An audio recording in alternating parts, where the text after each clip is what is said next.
there's things that we have to work around, but it's also, a very definitive moment in our lifetimes, and so being able to capture that is important.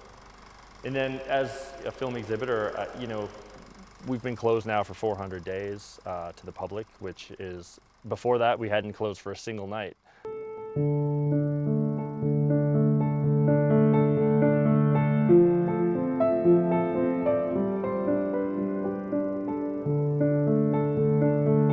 I've been in a pretty good position to weather the pandemic so far. For myself, maybe my projects have been delayed a little bit, but in some ways, as a documentary filmmaker, I think the most important issue is how is this affecting my story?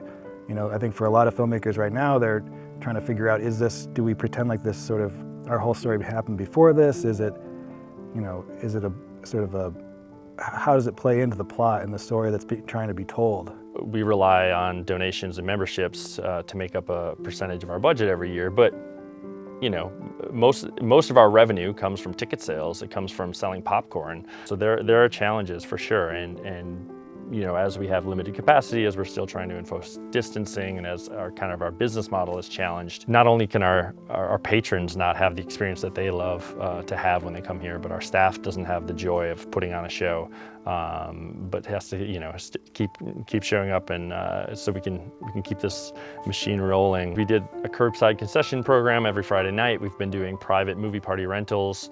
We've been doing virtual cinema. All of those things play a small role in keeping our financial, our bottom, helping us, stay in the black.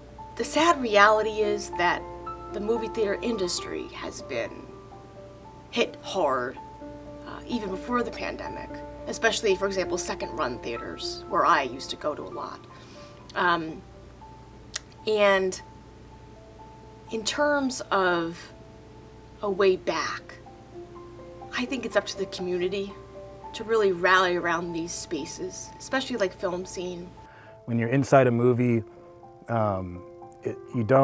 it sort of feels like a dream. I mean, I think that's why the movies are in a way sort of edited like dreams in terms of their non-linearity and sort of associative properties. When you're in that dream, you don't really understand, you don't really think outside of it.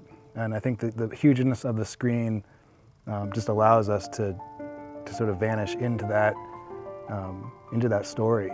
Going to a movie theater is not just about seeing it on the big screen, but it's about gathering with people who also love movies. We need to preserve the movie-going experience. Even as technology shifts, we have to remember that some of the traditional ways or old ways are still very valuable and should be cherished.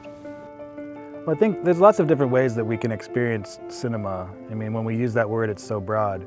But I think in the sort of most heightened sense, we're really preparing a ritual and almost a sacred space in which we as a community sort of share in an experience and then process it in one way or another. The ceremony of the lights going dark and the sort of, food being prepared and the certain foods being eaten. I mean, it all builds into an experience that is unlike anything else and unlike something that can be recreated, I think, virtually. We're a community organization, we're a community building organization, and we do that through film.